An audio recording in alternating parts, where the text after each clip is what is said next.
Présenter un test Covid négatif de moins de 24 heures, oui, pour obtenir un pass sanitaire, mais ce sera inutile pour le pass vaccinal.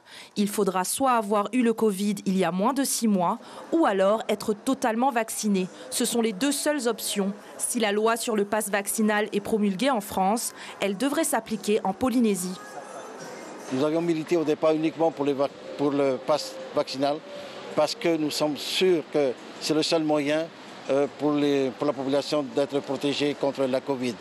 Un test négatif, un test antigénique, je précise bien, n'est valable que pour 24 heures. Au-delà de 24 heures, tu peux être malade. Peut-être que tu as déjà été malade avant d'avoir un test négatif, mais tu peux être positif le lendemain ou quelque temps après. En Polynésie, le pass sanitaire instauré depuis le 1er décembre ne concerne que les boîtes de nuit. Et il a clairement eu un effet néfaste sur leur taux de remplissage, selon le syndicat des bar dancing. Le futur pass vaccinal pourrait aggraver cette situation. Je pense qu'on va avoir un réel gros coup de frein sur la fréquentation, que ce soit sur mon activité ou toutes les activités, parce qu'on a quand même 70% oui, mais on a quand même beaucoup de matayapos. Ce ne sont pas forcément les gens qui viennent visiter nos établissements.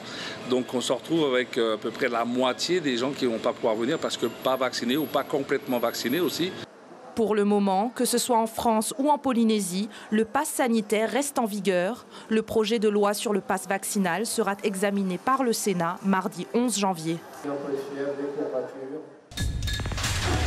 L'information en continu sur Polynésie la première, Internet et réseaux sociaux.